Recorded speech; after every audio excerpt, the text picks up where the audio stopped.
logistics. I understood. Okay. Uh, There are the doors. I got it. Not yet. Um, Venice. Most of the reviewers who were in Venice immediately, unanimously went, it's Apocalypse Now, colon, the space opera. And some threw in the book that Apocalypse Now is based on, which is Joseph Conrad's Heart of Darkness. Do you agree? Do you not agree? It is, but it's not. I mean, if you were to watch Apocalypse Now with Joseph Campbell's Hero with a Thousand Faces right next to you, you would find that that movie follows the Campbell blueprint almost 100%. In other words, there's a kind of a basic storyline, which is really, in this case, it was me trying to do Telemachus' side of the story in the Odyssey. But then it winds up being Apocalypse Now because, you know, you rip off the people you love. You're inspired by the people you love. So, yeah, it's Apocalypse Now, but it's not. He doesn't, you know, he's going after his actual father in this, which is a whole other set of circumstances psychologically and emotionally that a mythic sort of symbolic father isn't. So, yeah, it's true, but it's not. Okay.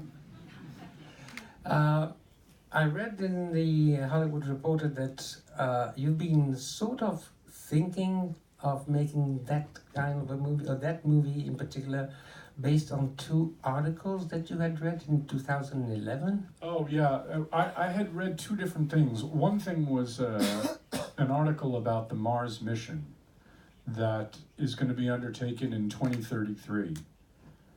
That's when we have a chance to get to Mars because, you know, the planets orbit not in perfect circles, and it's when Mars is as close as it'll ever be to the Earth. So that's our window. And I had read a thing which said that basically 4 people are going to be in a space which is, oh my God, considerably smaller than this, maybe even a quarter of the size of this space, for a year and a half. And they're going to have to find people who suffer from what they call, or have, I shouldn't say suffer, but have schizoid personality and kind of what you might call on the spectrum, almost a kind of Asperger, and emotionally very shut down. I thought, well, that's interesting. You know, the very qualities that are going to be demanded to take this trip to Mars, to be able to tolerate it, are exactly the wrong people to talk about it on some kind of spiritual level, psychologically complex level. You know, it's like when you see Neil Armstrong in his first press conference, along with Buzz Aldrin, after they were released from quarantine, and they asked him, well, what it meant to see the Earth as this tiny blue dot. And he said, the left thruster on the lunar module had 6 cubic liters of oxygen fuel. You know what I mean? He talked totally as an engineer. Now, I'm not bad-mouthing Neil Armstrong. He's maybe the greatest thing any human's ever done, but he wasn't equipped to talk in any kind of terms that we might think are emotional or metaphysical. He just talked about the technical. So I had read that and I thought, well, that's interesting. And then, you know, as I often do, I sort of wrote down some ideas and I circled it, I cut it out and I put it in a file. And then around the same time, I know this is thrilling, I had read something about Enrico Fermi when he was first talking to the other scientists and they were going to conduct the first nuclear explosion test in New Mexico. And he said to them, well, there's a 90% chance that the entire southwestern part of the United States won't be destroyed. Should we do this? I thought, they did the experiment, thank God it didn't happen, but there's a 10% chance that the entire Southwest would be destroyed, and they did it anyway. And so I thought, well, what happens if a guy is in deep space, they think he's doing something, and then the two ideas sort of collided, and that's what became the movie, really. Now, the movie is a new genre for you, totally.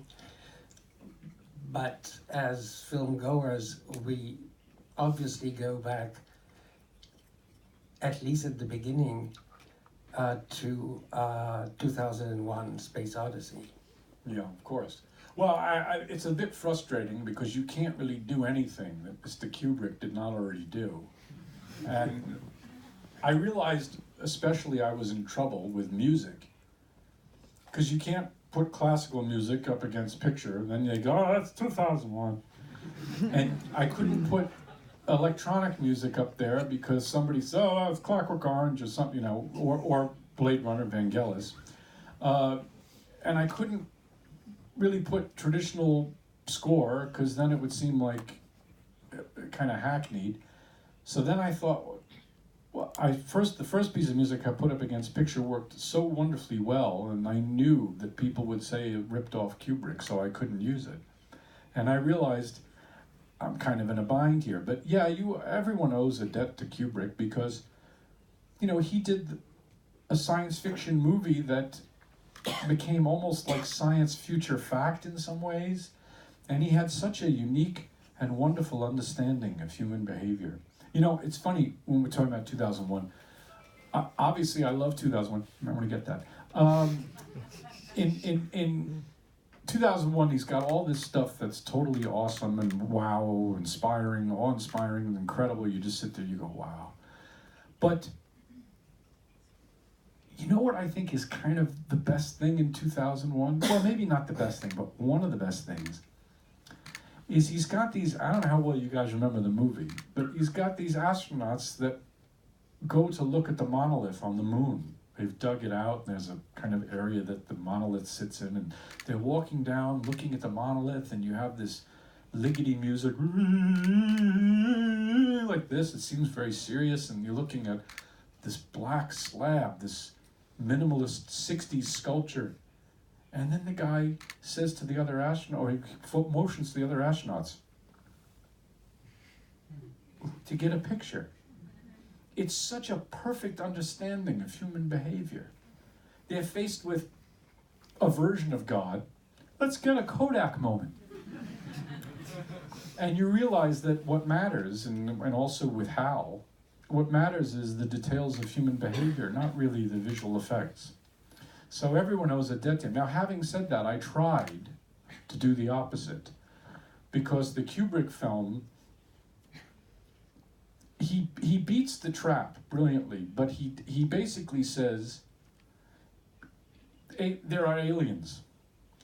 Now, in most movies, they before that, they were depicted as, you know, like little green men, or you see The Day the Earth Stood Still, which is a great movie, but you know, it's the Klatu Barara Niktu, it's this tall metal guy. By the way, do you know the story behind that guy? He was the usher at the Mann Chinese Theater in Los Angeles. Then it was Grauman's Chinese Theater. Maybe it's Grauman's again. The Grauman's Chinese Theater, and he was almost 7 feet tall, but he was very skinny, and he could not lift the woman that he was supposed to lift, so they had all these body... Anyway, I'm boring you with movie trivia. But in any event, Kubrick beats the trap about aliens because it's a black monolith, and you can project anything you want onto it, right? Are they good aliens? Are they bad aliens? I don't know. It's just they're aliens. You don't really see them. There's a human zoo. It's very mysterious. But for me, it presented a philosophical problem, if I can sound pretentious for a second, because I couldn't figure out, even if it's good aliens or bad aliens, it's still a kind of false god scenario. And I don't believe in that. I'm not bad-mouthing 2001, by the way. It's one of my favorite movies ever, but I'm saying that he beat this trap by having it be so mysterious. Because there are no aliens that are going to come and bail us out of our problems. And there's no aliens that are going to come try and wipe us out, and we all have to team up to fight the bad aliens. That's not going to bail us out. You know, this is what we got. This is where we live. We have each other, and that's kind of it. So I said, I'm going to try and do the first movie that says, oh, there's nothing out there. So I thought, oh, great, I have Tommy Lee Jones say, there's nothing, no life elsewhere. And that was the kind of the springboard for the whole thing. I'm talking too much, aren't I? No. I don't get out enough. In generally speaking, are you into space films? No, I hate them. Not. No, I don't know, Star Wars or E.T., whatever. That's an amazing movie, but here's the thing about him. He beats the trap because the movies play like fables. I mean, there's I don't think you watch E.T. and you say, how accurate is that a representation of what might be an alien? I mean, that's not the point of the movie. The movie's about that kid's loneliness and about his parents' divorce, and it's a metaphor, really. So the film is beautiful. But Star Wars, I never considered even science fiction. I consider that fantasy. I like Empire Strikes Back a lot. I think that's a beautiful film. But I was, as a kid, I have to confess, Star Wars was not my thing. I don't know, I remember like Wookiees and X-Wing fighters, and all my classmates, they thought it was the greatest thing ever. I was a Jaws guy. I liked the angry shark killing everybody. And then I was an Apocalypse Now guy. I kind of skipped the Star Wars moment, you know. It just seemed, for kids, even though I was 8, I don't know what the fuck I thought should be watching, you know, but I definitely, and the thing about space movies, usually, like I say, they philosophical cop-outs in my view, or they just seem cheesy. Well, they're generally very positive, very optimistic. Generally, yours is not. No, I don't think. Is not. Well, I don't think the In a film way. is negative. I mean, at least I didn't say it was negative. No, I know, but what I was trying to do, and maybe I failed at this, but what I was trying to do was to say the Earth is what matters. Human beings are what matter. You can think you want to be alone. You know, it's okay. I want to be by myself. I want to just have dinner by myself. I want to go to the movies. I like going to the movies by myself. I hear people say that to me all the time. I say, yeah, that's fine. But if you're made to be alone, that's quite a different issue. And if you do any research about solitary confinement, it's the worst punishment a human being can endure. You know, you apparently start hearing voices over and over again. You start going through your whole life on a kind of endless, and it leads to madness very quickly. If you're in solitary confinement for 30 days, it causes serious and permanent mental damage. So I found that was kind of a darkness, but that if the guy returns, well, that's not too bad. He's with other people. So I thought that was positive. I don't know what the hell I'm talking about. Now, what was the mindset that drove you to cast Brad Pitt as the astronaut? In order to make a film where you're trying to establish this idea of the stereotype of masculinity and say that is bullshit, that this idea like, your pulse rate never goes above 80. You're awesome, man. You just can handle anything. You're a man's man. And to say, well, you know what? That's kind of like toxic. That's kind of a problem because he can't confront anything emotionally and hasn't. He's been in denial for 30 years or whatever. But in order to tear that down, you need to start somewhere. You need to start with the myth in order to destroy it. And he wanted to do it. So I thought that was a good idea because you can't really get more archetypally American male than Brad. See, if I cast, you know, I don't know, Wallace Shawn as the astronaut, there's nothing, Wallace Shawn's a terrific actor, but you know what I'm saying? There's nothing to tear down in the myth. You know, can you imagine that? I'm here for a spacewalk. You know what I mean? There's nothing to tear down. So with Pitt, you have a kind of almost an archetype. That was the motive behind it anyway. Now, there are 2 other characters in the film who are crucial, although they're limited in terms of time, and that's Donald Sutherland and Ruth Negga. Donald Sutherland knew Roy as a kid. He knew he was a friend of the father, and he says the last time we spoke, it didn't go well. Right. Ruth Negga never lived on Earth. Her parents were murdered by the father, Roy's father. So we're back to the father figure, which is almost a constant, at least a frequent aspect of your work. It was Maximilian Schell in Little Odessa. It was James Caan in The Yard. It was Robert Duvall. And this time is Tommy Lee Jones. I was tempted to say Colonel Kurtz, but you got that one down. Why the recurrence to the father figure? He's just about the first person you meet in your life, him or your mom. It's a very elemental relationship. It governs and dictates so much of our unconscious. Governs is the wrong word, but it's such a part of our unconscious, you know, and then our conscious as well. You know, our parents are like gods to us when we're children. I mean, it's the only thing that we know, and what they say is so essential to us. What they teach us and don't teach us is essential. And in some respects, what I'm trying to do is to get rid of the fluff, the flab, to try and get it as elemental as I can. Fathers and sons, mothers and sons, mothers and daughters, fathers and daughters. And to try and get at the core of what it means to be a person. Now, that's not easy to do in 2 hours, but you have a tremendous shorthand. If I say to you, I'm going to make a film about two pals, I have to go out of my way. I did this, by the way, and it was a headache. On the yards, I had to go through huge expository, I have to establish what their relationship is, because you don't make a series of assumptions already. But look, the most famous father-son movie, The Godfather, okay? They shot all this stuff between Pacino and Brando for the beginning, and he cut it out. And there's only one dialogue scene between Pacino and Brando in the whole 3-hour movie. There's a moment in the hospital, but they don't have an exchange, really. It's that scene in the garden. Before that, you make all sorts of assumptions about their relationship, and you can, because we know what fathers and sons, we bring some baggage to that relationship already.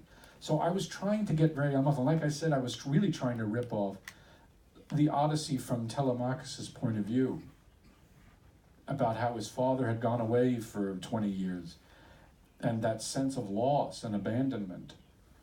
And that was really my attempt to be kind of mythic and simple. So that was the reason. Entendu. On va prendre des questions de votre part, si vous voulez, le temps que je lui pose. Alors, il y a une question là et une question là. There's one thing that you don't find in your film if you abide by the space movie definition. It's no futuristic gadgets and no weapons. And people dress like with ordinary clothes. Quasi. Yes. Thank you. I mean, well, I hate that in movies where you watch like make noises and they're doing all this stuff, and it's instantly dated. You know, like a year later you watch it, you go, what is that? I didn't want people to get hung up on the gadgetry of it. You know, it becomes an aside that people get distracted by. As for the clothes, all I did was, Albert Wolski was the costume designer, this legendary costume designer, Albert Wolski. And I drove him kind of crazy. He never started with the diagonal zipper and the bell bottoms or anything weird, but he did. So I would say to him, Albert, I don't want you to win any awards for this film. And he would say, I don't understand what you're saying. I said, Albert, you're gonna do the most unnoticed clothes movie ever. But it's a space film. I said, right. So we looked at clothes from 60 years ago, basically. We tried to see how clothes had changed in 60 years. And they really haven't changed all that much. I mean, people don't wear hats now, they did, but the suits are semi the same. Ties have been widened, it's thin again. But it's very similar. So this idea that 60 years from now or 70 years from now, everyone's gonna wear like polyurethane bags or something, doesn't that look kind of silly? I mean, look, again, love 2001, top 5 of all time. If you had to pick one thing about it that you could kind of peg, it's, you know, Dr. Haywood Floyd in his Nehru jacket or whatever. So I was trying to avoid that and make it not the focus of the film. So all we did was we did like the Apollo spacesuit with less puffiness and a miniaturized, because the future had more miniatures, a miniaturized jetpack and that sort of thing. I don't know if this all works, and what the hell am I don't know what I'm doing. Il y a une question là. Qu'est-ce qu'il y a le micro là? Hi. Hi. Good evening. First of all, thanks for that amazing movie. You did a masterpiece again, and I'm jealous of I your like talent. the way you talk. Thank you. I've always been fascinated by the end of your movies, and especially the final shots of the immigrants and the lost city of Zed, and the way you link people or even spirits through the manipulation of time and space that allows cinema. And I had the feeling that it's a theme that goes through all your movies, and that with this one, with the infinite of space, you had the way to experiment around that theme and had a kind of accumulation, but I wonder if it's the feeling you have about that one. I have a controversial answer. Oh, by all means, please. I'm trying to think if I should answer this. It'll get me in trouble. Well, with the size of this movie and the kind of it's always a collaboration with the studio, the actor, everything when you're trying to make a film. The ending to The Immigrant was planned months before and is not an actual shot. Darius is going to kill me. It's not a practical shot. You can't do that shot in life. It's a series of visual effects panels, the boat, the window, the reflection of it. It's not, in other words, it was part of the original design. And the same thing goes with the Lost City of Zed, because that was not a visual effects shot, but I basically built this greenhouse attached to this house. It was a very strange thing to do. In this case, the original ending, as I had planned, is when he gets led out of the capsule.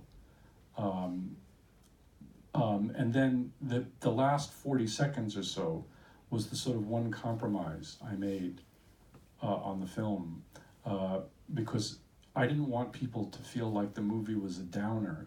And being led out of the capsule, for some reason, it had a sadness to it, which everybody sort of said, well, this feels like a real downer, and I kind of didn't want that, and so I added that little coda where he's sort of saying, oh, I'm fine, although I kind of wanted it also to feel like a dream. But the ending really originally as designed was him being led out of the capsule, and you'll see probably a similarity between that shot and the ones in The Immigrant and Z. Having said that, I don't know which one works better. I mean, it's really for you guys to decide. And I so did not want the film to feel like a dark ending, because, he goes through hell, and then at the end he's in hell again. I mean, that to me is a very limited mindset. It's interesting when you talk about Apocalypse Now. The way that movie ends, spoiler alert, is there's like a multiple superposition image, the helicopter and his face, and you hear Brando. But he is returning, and he's returning with Sam Bottoms, who's this sort of innocent, drugged out, like he's bringing back the child or something. It's very beautiful. He doesn't stay and become Kurtz. He moves on. It's transcendent. So it was very important to me that Pitt's character feel like it transcends. So I don't know if the ending achieves that, or if it implies that he moved on with his life, which I thought was very important. I didn't really answer your question. Very elaborate question, but I don't know. About the whole movie, basically, it's like with the Fates, for instance, in this one, I felt it's like a theme that goes through your whole filmography, the purity of the way cinema can, by the link of editing, create a link through time and space, even in the far reaches of space. And I felt like it's something that goes all on and on in all your movies, but especially in that one, that you had some kind of cumulation of that, but maybe not. No, it sounds really good. You know, what I like is when people have much better ideas about my own work than I do. No, I'm kidding with you, of course, but I was talking about the ending because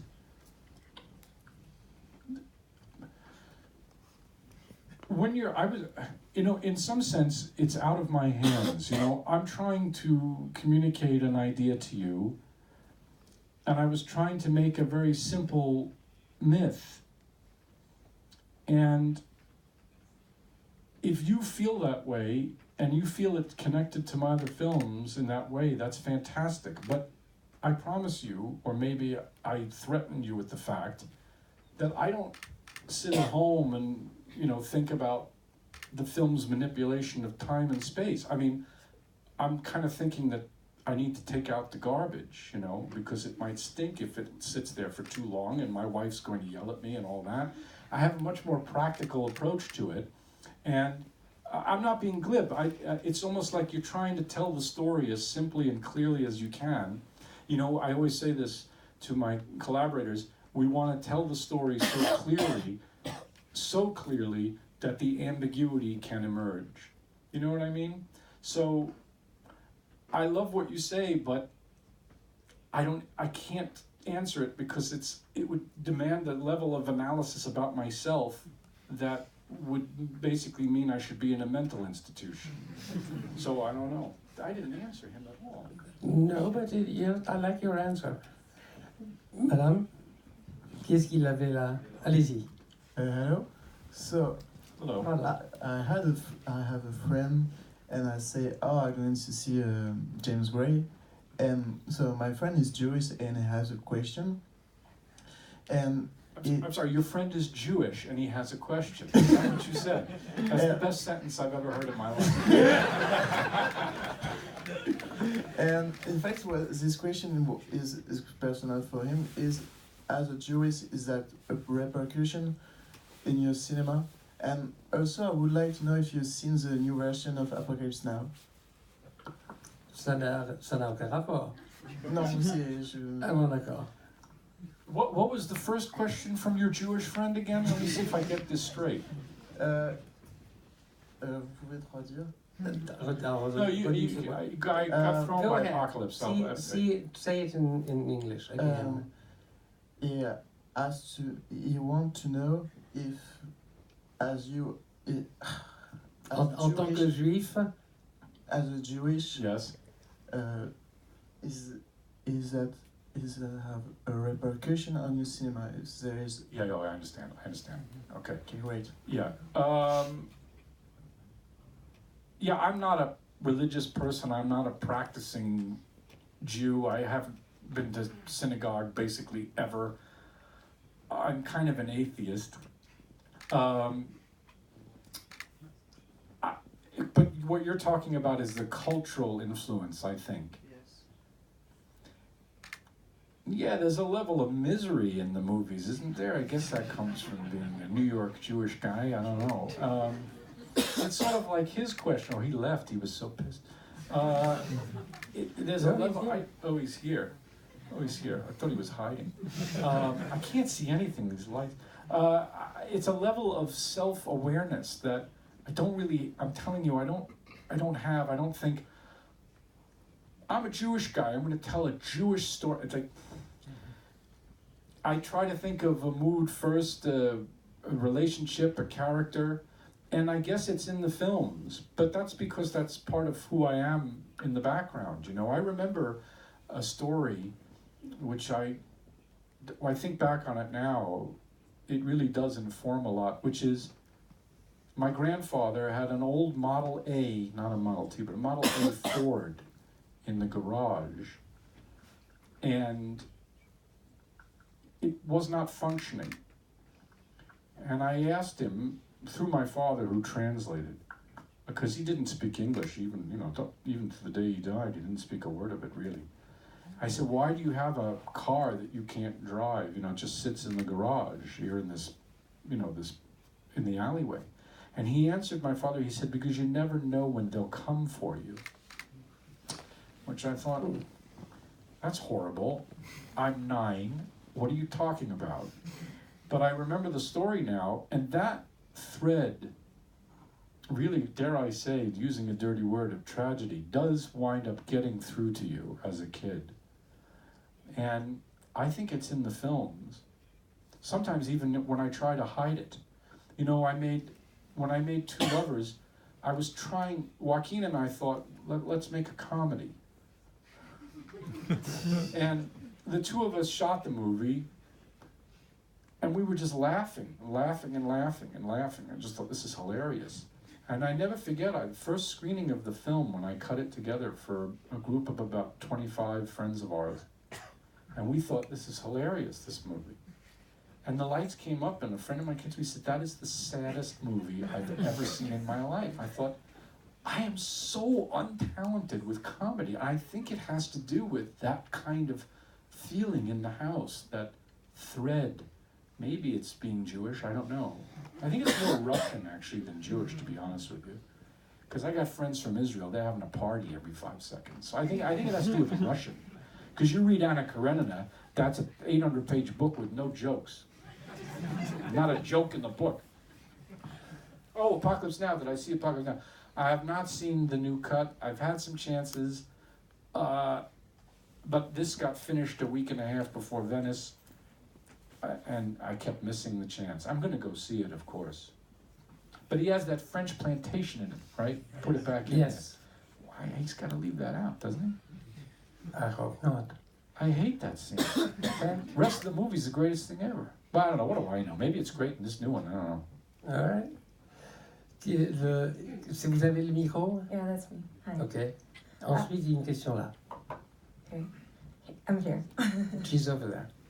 Hi. Hi, Thank you so much for the movie. It's actually, I had a great time, and it was very moving. And also, I wanted to go back to religion, but more the religion of the characters in the movie. How do you explain that all the astronauts, and especially Mike Bird's father, have what appears to be a very strong relationship to religion and God, and Brad Pitt's character, he doesn't even mention it. So what do you think is his relationship with religion and God? That's pretty good. Well, the constant talk of God, if you look at the 12 astronauts that went to the moon, there's apparently a very different psychological state. You know, there's astronauts on the International Space Station, the shuttle. It's about 200 miles into space. Of course, the moon is 250,000 miles away. So when you are on the surface of the moon and you see the Earth in the sky as a separate celestial body, it apparently has a much bigger psychological effect. And if you were to track the stories of the 12 white male astronauts, you would know that a lot of them became like born-again ministers, like Charlie Duke, became very obsessed with the idea of God. They speak of God constantly. It's maybe a way of explaining this frankly horrifying view they probably had of the Earth. I mean, that's probably horrifying. I mean, they're walking around like, I'm strolling on the Earth here, on the moon here, Houston, and it's real cool. The dirt is amazing. But, you know, Neil Armstrong went to his farm in Lebanon, Ohio, and you basically never heard from him again. Buzz Aldrin became basically an addict. Edgar Mitchell started talking about aliens and totally lost it. Like I said, Charlie Duke became born-again Christian minister, and Dave Scott. You could go on and on with these guys. And I thought that the constant mentioning of God was because when they started to see the Earth as this tiny thing in the sky, they had to have something to explain what went wrong with them. Now, of course, I think of God. I feel his presence so close. I mean, that's literally like a quote from an astronaut, you know. So it was my way of saying that was their immediate way of dealing with the psychological dislocation. As for Roy, I think the guy's probably, in the beginning anyway, he's so damn repressed and so in denial. I don't think he thinks of God at all. I think he's probably one of those guys who thinks like, my lunch had too many carbohydrates in it. You know what I mean? Like a totally practical, pragmatic person. Because I met a bunch of astronauts for the movie. And it's like, it's the most functional, like, today it's our job to make sure the vents on the ISS are functioning and that there is not any interference with, you know what I mean? There's such a pragmatic, practical, functioning side to them. And I don't think Roy had spent much time. In fact, he says, I haven't been to the moon in forever. I don't think he has that kind of relationship with deeper space. So he's probably not as religious as his dad is for that reason. Question là-bas. Hello. Congratulations for the movie. Hello. Oh, there you Here. are. Hello. Hello. You said earlier that you chose Brad Pitt because you wanted to deconstruct the male figure, the American male hero. Your entire movie is deconstructing actually the hero's journey and putting him in hell, showing that he has so many weaknesses before solving actually the problem. Why did you choose to show that a hero actually is not that heroic? All you have is heroes that are heroic now. That's the norm. Every superhero movie, everybody's heroic. They're flying through buildings and everything's crashing and blowing up and everybody's saving everybody. Nobody has a flaw. Everybody's perfect. They're wearing a suit that's made of metal or whatever, flying around. Those movies, the superhero movies, have a point, they have a function, and the Avengers, I saw it with my son, it was very entertaining. But that's every movie now. So I was trying to do something different. I was trying to say that we're flawed, we make mistakes, that, you know, I'll tell you a brief story. There's a wonderful memoir by a fantastic nonfiction essay guy named Paul Fussell. He's dead now, he just died. He was quite old. Anyway, it's called Doing Battle, The Making of a Skeptic. I just read it, it was really great. It was about his time in the European theater in World War II. And he tells a very interesting story about being a hero. He was in the brush, somewhere actually in France, I think, right after D-Day. And he was in this wooded area. And he was with his friend. And his friend said, I've got to go to the bathroom. I got to go to the bathroom. And he said, just hang out there. He said, I got to go to the bathroom. He said, fine, go to the bathroom. So he wanders off. A minute goes by, 2 minutes go by, 5 minutes go by. And he starts to feel that something is very wrong. And he stands up and he sees 3 soldiers having a cigarette. And he waves. He waves to them. And they look at him like he's an idiot. They look at each other. And when they turn to look at each other, he sees the German helmet. And he kills them all. They had killed his friend a few minutes earlier. He became a hero. It was an accident. His heroism was an accident. We like to consider heroes, we like to consider that idea as a perfect thing. That we're going to go out there and act in the right way and we're going to be successful in life. But fate has a very powerful draw, you know, and sometimes we don't do the right thing, and sometimes we make terrible mistakes, and sometimes our actions, however well intended, lead to terrible consequence. To me, that seems more like life. Superheroes are fine, but that's not how I perceive the world. And maybe I'm wrong, but somebody's got to try to do it, right? If everybody's always succeeding at everything in movies, it doesn't really feel very much like I can relate to that. I'm always making mistakes. I'm afraid our time is up, but I have a last question. What's your next project? Well, it's not a movie. I'm doing Marriage of Figaro for the Theatre des Champs-Élysées, which I start next month, my first opera, which is, that's very frightening. I don't really know what I'm doing, which is really, I said to the guy who, Michel Franck is the guy who asked me, he's the nicest guy ever, And 5 years ago, he met with me. He came to LA. He said, "Let me take you to dinner. I will take you to dinner and I will convince you have to do an opera." I said, "I don't know what I'm doing." He said, Marriage of Figaro. I said, "No, that's not my favorite Mozart. I like Don Giovanni." He said, "Good. What about theater?" "I've never done anything for theater." "Good. I've never done opera." "Good. I don't want to do it." "Yes, okay, good, you do it." So I said no. I went home, and my wife said, "What do you we'll be in Paris, that's the greatest city, and it'll be great, the whole family will come, and, you'll get this great life experience." I kind of thought about it, I said, "Well, I don't really know what I'm doing." She says, "Well, you'll learn, you love opera, we love opera, we go all the time." I said, "I know, I sit in the opera, I love it, doesn't mean I can do it." She says, "No, you can do it, I know you can." And now it's 5 years later, and it's coming up now, and I kind of thought I'd be dead by now.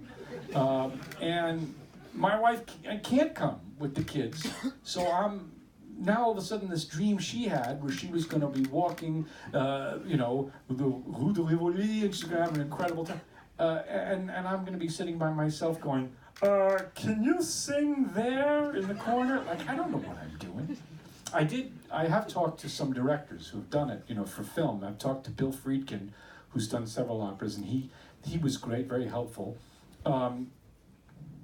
I talked to Sofia Coppola, who did one in Italy a year ago, and she basically just said, like, no different from a movie, which I can't believe. I just cannot believe it, because in movies I'm going, camera's here, and there ain't no camera in the opera. So right there I'm lost.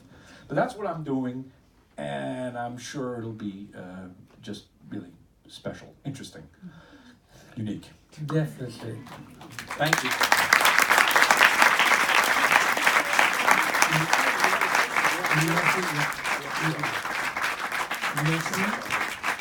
Merci de venir et merci au producteur du région de nous avoir passé le film pour ce soir. Merci.